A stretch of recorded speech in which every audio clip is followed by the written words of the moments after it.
Hello दोस्तों, मैं Rajesh sir निगम classes के यूट्यूब चैनल पर आप सभी का तहे दिल से हार्दिक स्वागत करते हैं। आशा करते हैं कि आप लोग ठीक होंगे, आपके मम्मी-पापा ठीक होंगे। तो देखिए, आते हैं आज आपके साथ special batch for TGT, PGT and PRT KVS का बैच लेके। तो और कोई भी वनडे एग्ज़ाम है, उसमें ये बहुत कारगर साबित होगा। तो आँखों में अरमान लिया मंजिल को अपना मान लिया, आसान क्या और सरल क्या, जब ठान लिया तो ठान लिया। तो सबसे आपने जब ठाना है तो कुछ करके दिखाना है। समझ में आया? तो हम लोगों को हार नहीं माननी है, रार नहीं ठाननी है। पहला क्वेश्चन हमारा आता है, अब क्वेश्चन पे चलते हैं।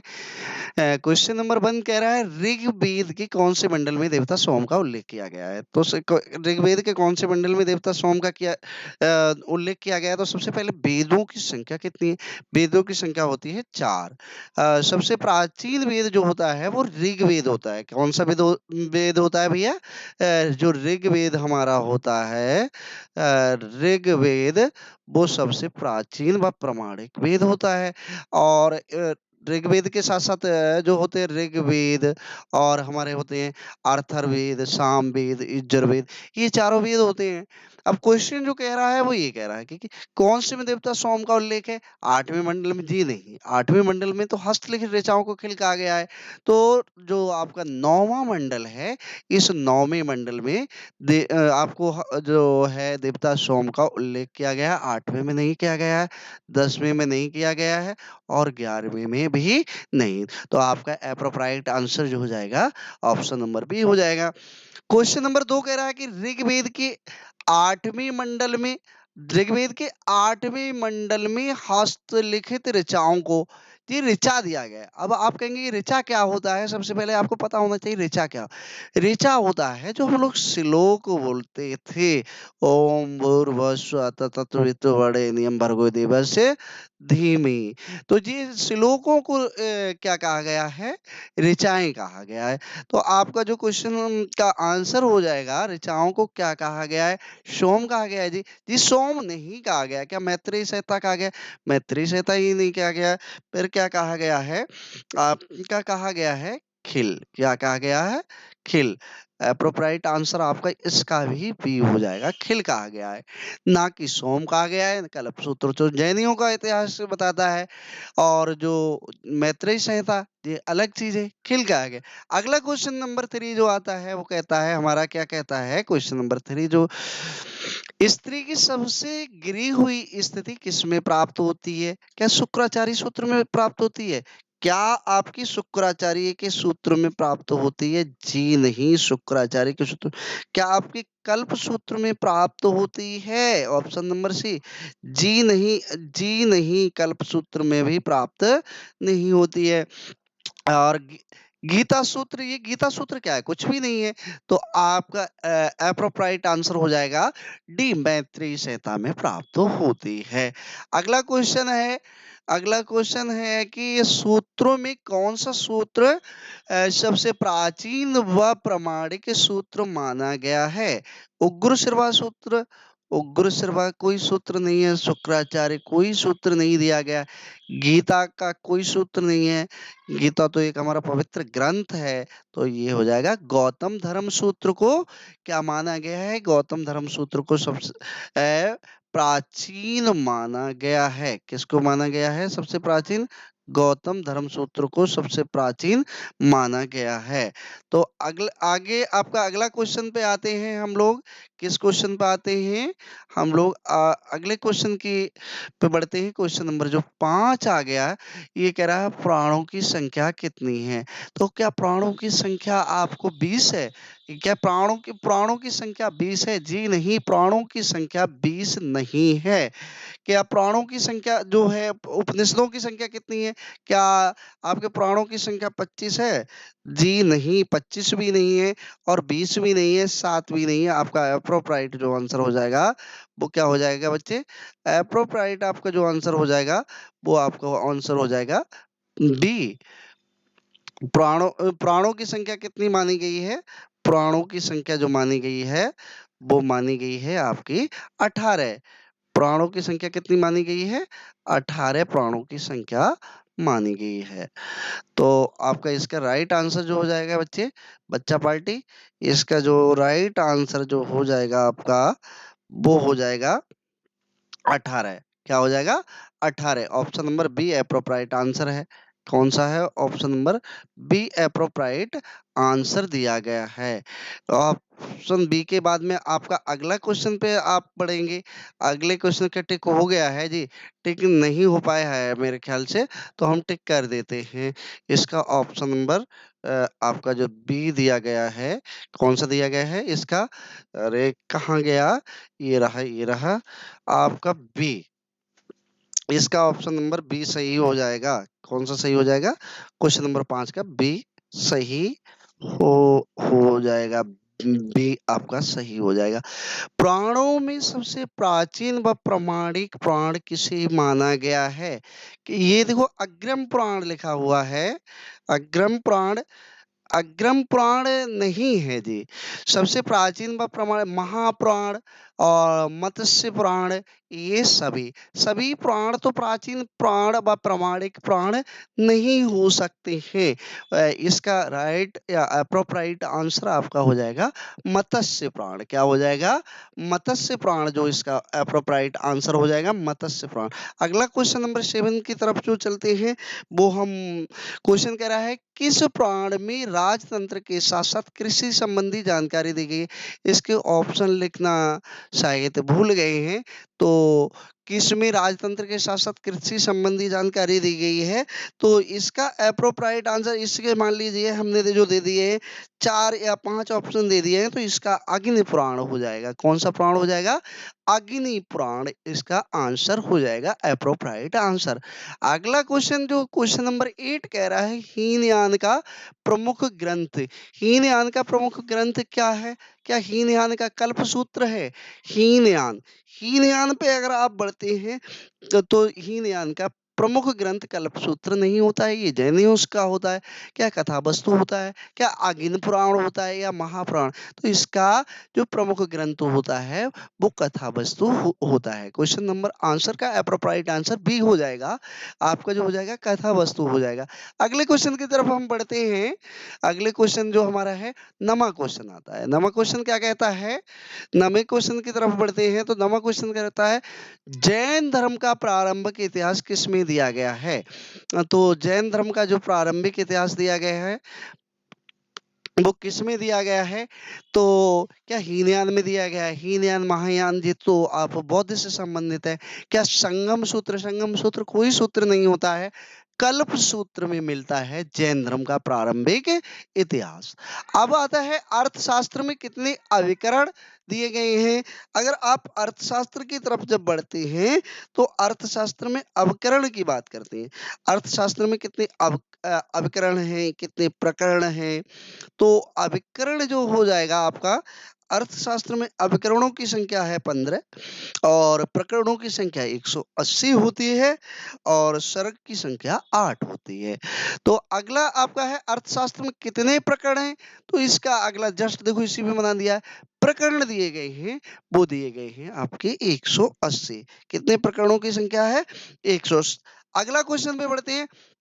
अर्थशास्त्र में अगला क्वेश्चन नंबर 12 जो कह रहा है, उस 12 की तरफ आते हैं। तो अर्थशास्त्र में कितने सर्ग हैं? अर्थशास्त्र में सर्ग की बात करते हैं तो अर्थशास्त्र में टोटल कितने सर्ग हैं? तो अर्थशास्त्र में सर्ग की बात करते हैं, ये ऑप्शन इसके गलत दिए गए हैं बच्चा पार्टी। तो अर्थशास्त्र में जो सर्ग जो होते हैं वो 8 सर्ग दिए गए थे। कितने सर्ग होते हैं बच्चा पार्टी? 8। 8 सर्ग होते हैं। आपका किसी भी एक ऑप्शन की तरफ आप बढ़ जाइए। एक ऑप्शन पे जब आप बढ़ जाएंगे जैसे 180, अर्थशास्त्र में कितने अभिकरण दिए, ये तो अर्थशास्त्र में कितने अभिकरण पे आया है क्वेश्चन, मेरे ख्याल से रिपीटेड है नहीं। हाँ, अर्थशास्त्र में कितने सर्ग होते हैं? तो 14वां क्वेश्चन है, तो इसमें 8 सर्ग दिए गए हैं। अगला क्वेश्चन नंबर 15 पे हम चलते हैं। 15वें क्वेश्चन क्या कह रहा है? क्वेश्चन नंबर 15 पे टीसीएस कहाँ का राजवैद्य था? टीसीएस जो था, टेशियस की अगर हम बात करेंगे, किसकी बात करेंगे? टेशियस। तो ये राजवैद था, ये इराक का राजवैद था। कहाँ का राजवैद था? इराक का। सीरिया नरेश आंतियोकस, जो सीरियन नरेश थे आपके, आंतियोकस के समय में ये राजदूत बनकर आया था। और डायनोसियस और मिस्र नरेश टॉलमी फिलाडेल्फियस का राजदूत हुआ करता था। कौन? डायनोसियस। वो इसके ही साथ का समय था। डायनोसियस जो था वो मिस्र नरेश टॉलमी फिलाडेल्फियस, कौन?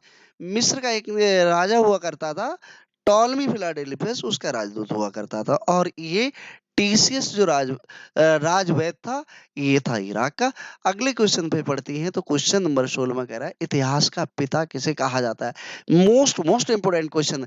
क्या अरस्तु को कहते हैं? जी नहीं, अरस्तु को इतिहास का पिता नहीं कहते हैं। इन्हें बायोलॉजी के जनक के रूप में जाना जाता है। चंद्रगुप्त, चंद्रगुप्त तो ये सम्राट था, चंद्रगुप्त किसी का पिता नहीं था, ना ये किसी का खोज करता। क्या ये टेशियस? टेशियस की अभी हमने वर्णन किया कि राजवैद था। कहाँ का राजवैद था? इराक का। हेरोडोटस को हम इतिहास का पिता के नाम से जानते हैं। हेरोडोटस कौन था? इतिहास का पिता था। तो हेरोडोटस इतिहास का पिता होगा। अगले क्वेश्चन पे चलते हैं। क्वेश्चन नंबर 17 हमारा क्या कह रहा है? 17 पे बढ़ते हैं। 17 क्वेश्चन कह रहा है कि डाइमेकस किसका राजदूत था? अभी हमने डाइमेकस पे बात की थी। डाइमेकस सीरियन नरेश आंतियोकस का राजदूत था। किसका? सीरिया का था। अब यहाँ पे अ, उसका ये पूछ लिया गया किस देश का था, तो सीरिया का था। किसका था? सीरिया का था। अगला क्वेश्चन है, फाइयान कितने वर्षों तक भारत में रहा? क्या 20 वर्षों तक भारत में रहा फाइयान? जी नहीं, फाइयान 20 वर्षों तक भारत में नहीं रहा। 25 वर्षों? जी नहीं, 25 वर्षों तक भी नहीं रहा। फाइयान 14 वर्षों तक भारत में रहा। और ये क्या करने आया था? बौद्ध के बौद्ध ग्रंथों की जानकारी इकट्ठी करने आया। 14 वर्षों तक रहा, फिर ये अपने चीन वापस चला गया था। अगला आता है संयोगन भारत में। संयोगन भारत में कब आया था? ईस्वी दिया गया है, इसमें डायरेक्ट डाल दिया है।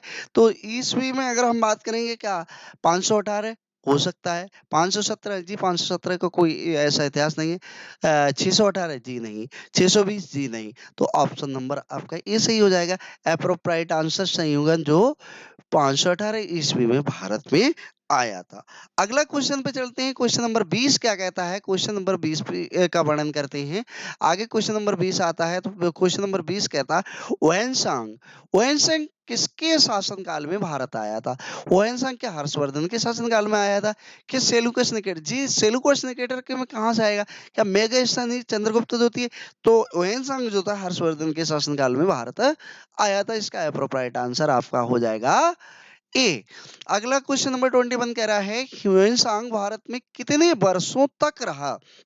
ह्यूएन भारत में कितने वर्षों तक रहा? ह्यूएन भारत में जो रहा था वो 15 वर्षों तक रहा था। 7 वर्ष ऑप्शन आपका ठीक नहीं होगा, क्योंकि 7 होंसंग के 7 वर्ष से कोई ऐसा संबंध नहीं मिलता है। और 20 वर्ष भी नहीं रहा था, और 10 वर्ष भी नहीं रहा था। और ये इस होंसंग के अनुसार ही ये कहा गया था कि होंसंग ने बताया था कि सिंध का राजा क्या था? शूद्र था। ये होंसंग ने इसका वर्णन किया था, और आया और इन्होंने कहा कि सिंध प्रांत का जो राजा था वो क्या था? शूद्र था। अगला आता है, किसके यात्रा वृतांत को सीयूकी के नाम से जानते हैं? तो सीयूकी किसी और का यात्रा भ्रमण नहीं है। ये भी आपका ऑप्शन नंबर होएसंग के साथ जाएगा। अल बरूनी का नहीं है।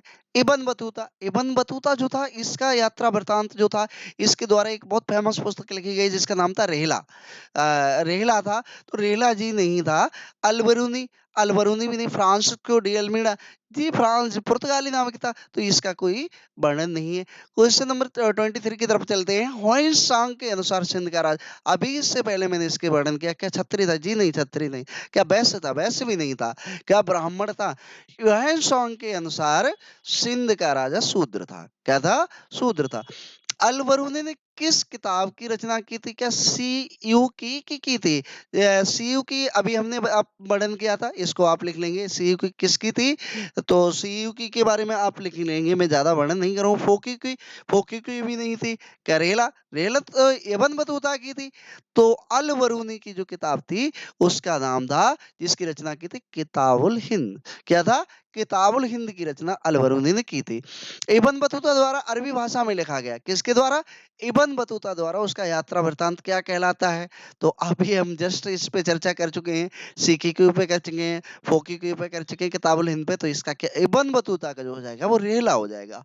क्या था? रेहला। इसका जो यात्रा वृत्तांत था उसको रेहला कहा गया। अगले क्वेश्चन की तरफ बच्चा पार्टी चलते हैं। देखिए अगला क्वेश्चन नंबर 26 क्या कहता है। 26 पे हम बढ़ते हैं।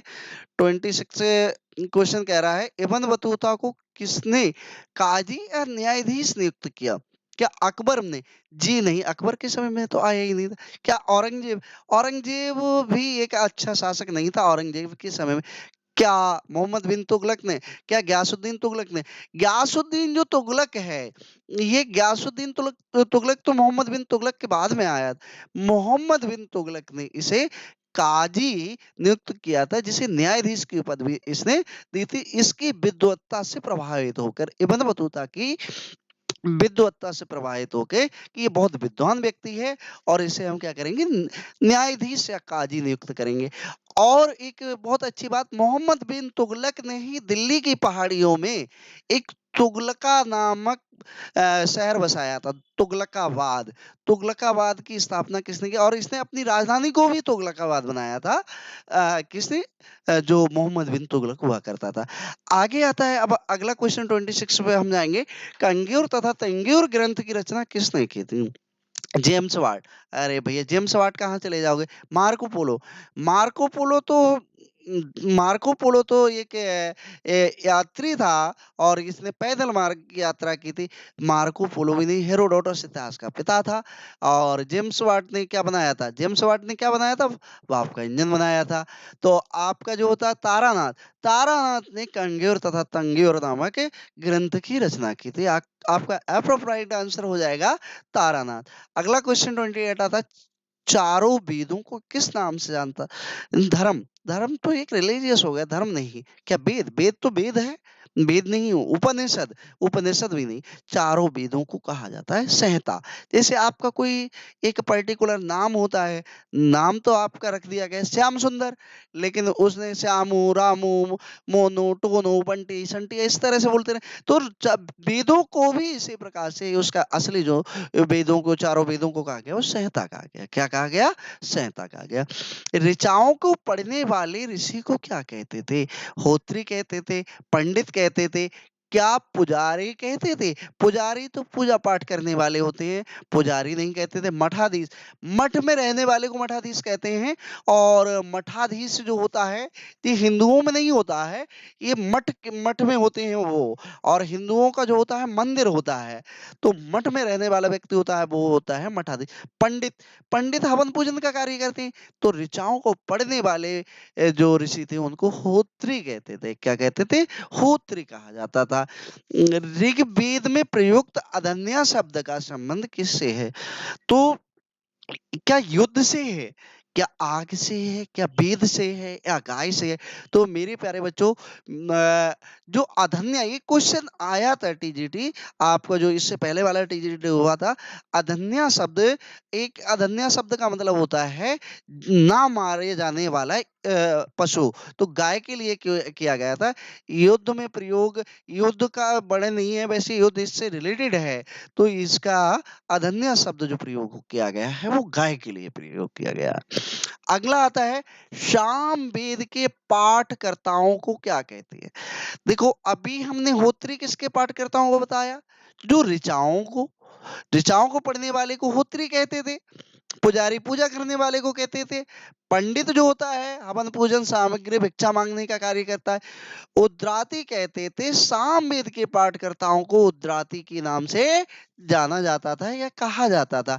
आप आपके अगले क्वेश्चन की तरफ हम बढ़ते हैं, क्वेश्चन नंबर 22। तो 22 क्वेश्चन क्या कह रहा है?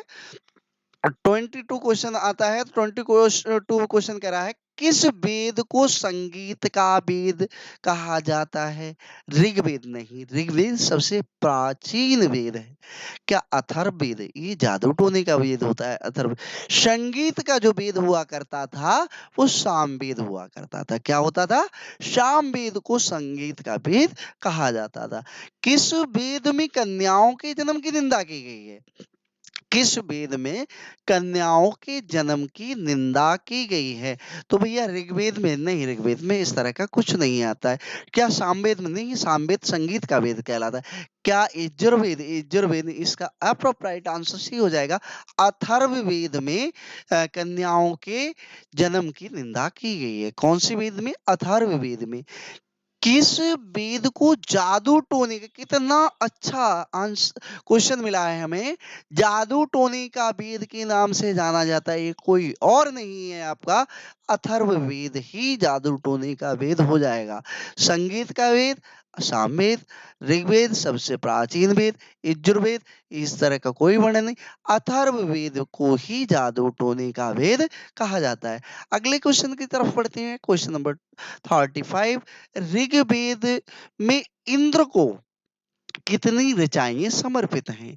तो इंद्र को कितनी ऋचाएं समर्पित हैं? क्या 250 है? हो सकता है। क्या 200 है? हो सकता है 200 हो। जी नहीं, 200 का कहीं वर्णन नहीं है, 150 का कहीं वर्णन नहीं है, 120 का कहीं वर्णन नहीं है। इंद्र को 250 ऋचाएं समर्पित की गई हैं। इंद्र के लिए 250 श्लोक का गान किया गया है, ऋग्वेद में उनका वर्णन मिलता है। अथर्ववेद में परीक्षित को कहाँ का राजा बताया गया? क्या कन्नौज? उज्जैन? उज्जैन नहीं, उज्जैन को कुछ लोग पहले क्या मानते थे? राजा वीर विक्रमाजीत का उज्जैन मानते थे। ये प्राचीन धारणाएं हैं। कन्नौज राजा जयचंद वाला कन्नौज ये भी नहीं है। मथुरा? मथुरा तो ये कृष्ण से संबंधित है, तो कुरुओं का राजा। अथर्ववेद में परीक्षित को कहाँ का राजा बताया गया? कुरुओं का राजा बताया गया। कहाँ का? अप्रोप्राइट आंसर आपका सी हो जाएगा। अथर्ववेद की कौन सी शाखाएं हैं? कौन कौन सी शाखाएं हैं? तो अथर्ववेद की शौनक तथा रिंगवाद?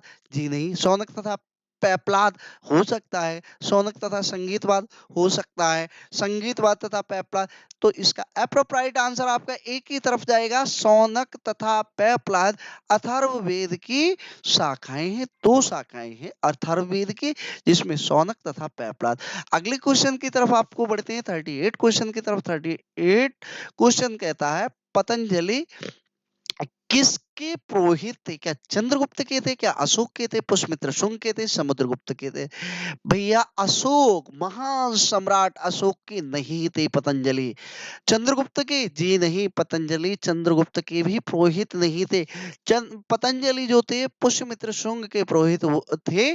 और समुद्रगुप्त जो थे, समुद्रगुप्त को भारत का नेपोलियन की संज्ञा दी गई थी। किसकी संज्ञा दी गई थी? नेपोलियन की संज्ञा दी गई थी। गुप्त वंश का संस्थापक कौन था? क्या चंद्रगुप्त था? जी नहीं, गुप्त वंश का संस्थापक चंद्रगुप्त बिल्कुल नहीं था। क्या गुप्त वंश का समुद्रगुप्त था? जी नहीं, समुद्रगुप्त भी गुप्त वंश का संस्थापक नहीं था। क्या रामगुप्त हो जाएगा? जी नहीं, सबसे मूर्ख जो गुप्त वंश का शासक हुआ वो रामगुप्त हुआ। श्रीगुप्त अप्रोप्राइट आंसर आपका हो जाएगा। श्रीगुप्त गुप्त वंश का संस्थापक था। समुद्रगुप्त को, अगले क्वेश्चन नंबर 40 की तरफ बढ़ते हैं।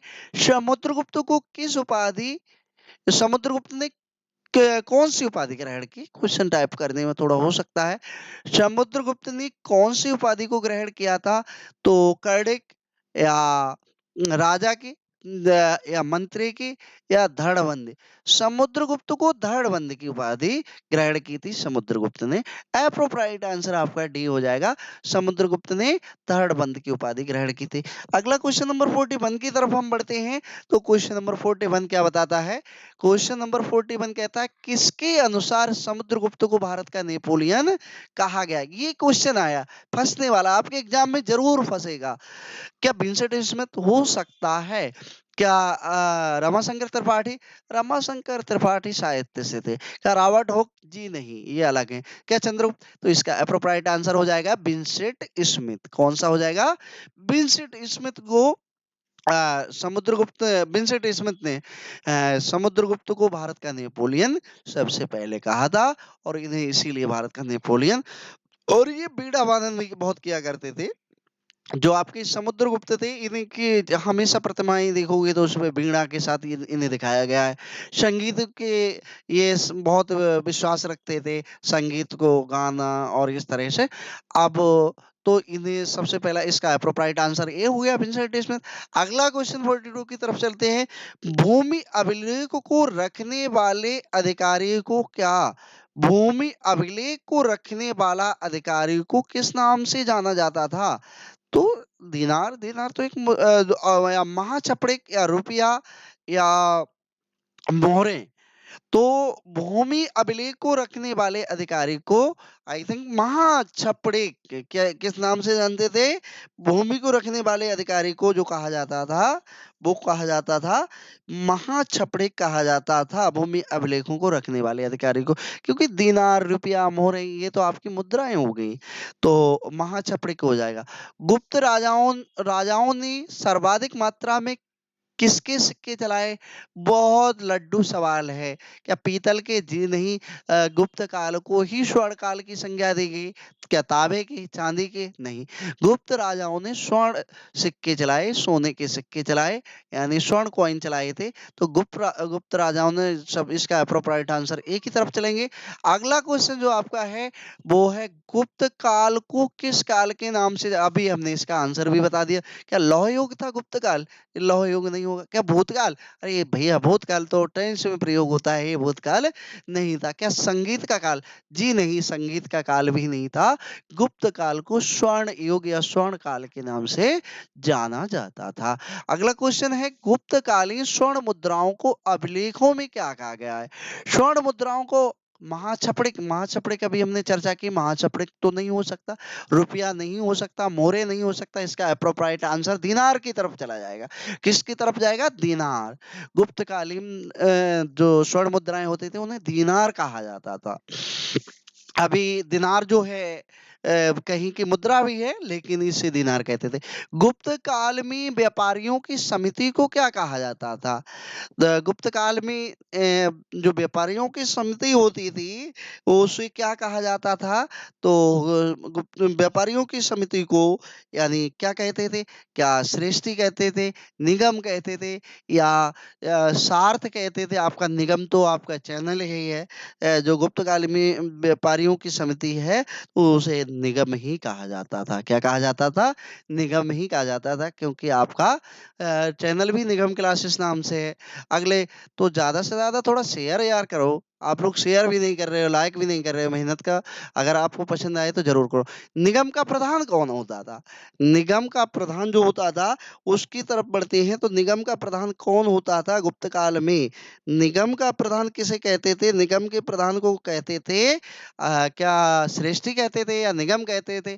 निगम, अब नहीं, बार बार निगम नहीं। क्या सार्थ कहते थे या हलेव कहते थे? ना हलेव कहते थे ना सार्थ कहते थे। इसका अप्रोप्राइट आंसर एक ही तरफ चला जाएगा। निगम का प्रधान श्रेष्ठी होता था। श्रेष्ठ वैसे भी अच्छा होता है, तो निगम का प्रधान भी श्रेष्ठी होता था। एक स्थान से दूसरे स्थान पर माल ले जाने वाले व्यापारी को क्या, ये मिला, ये क्वेश्चन आपका मिला मजेदार। ये क्वेश्चन फंसने वाला क्वेश्चन है। एक स्थान से दूसरे स्थान पर माल ले जाने वाले को व्यापारी कहते थे? नहीं। श्रेष्ठ कहते थे? जी नहीं। क्या कहते थे? ये निगम कहते थे, सार्थ कहते थे, या हलिव कहते थे? इसका अप्रोप्राइट आंसर सी की तरफ चला जाएगा। और इसे क्या कहते थे? सार्थ कहा जाता था। एक स्थान से दूसरे स्थान पर जो व्यापारी माल ले जाते थे उसे सार्थ कहते थे। गुप्त काल में भेंट स्वरूप राजा को दिया गया हिस्सा, राजा को दिया गया जो हिस्सा होता था, किसका हिस्सा? भूमि का हिस्सा दिया जाता था। वो किस नाम से जाना जाता था? क्या भाग के नाम से जाना जाता था या दक्षिणा? दक्षिणा किसको मिलती है? दक्षिणा पंडितों को मिलती है। राजा तो दक्षिणा देने का काम करेगा। कर, टैक्स भी इसका आंसर नहीं होगा। तो फिर क्या होगा? अब आप सोचो, भाग हो सकता है? भाग नहीं होगा। इसका अप्रोप्राइट आंसर भोग होगा। क्या होगा? भोग कहा जाता था। क्या कहा जाता था? भोग कहा जाता था। अगले क्वेश्चन की तरफ बढ़ते हैं। क्वेश्चन नंबर आपका ये लास्ट होगा और 50 क्वेश्चन है। तो इसमें कहा है, गुप्त काल में हल रखने वाले किसान को क्या कहते थे? का हलेवकर कहा जाता है, उपरिक कहा जाता था, उद्रंग। हल से ही आपको समझ में आ जाएगा इसका आंसर हलेव हो सकता है। तो थोड़ा सा दिमाग लगाएं।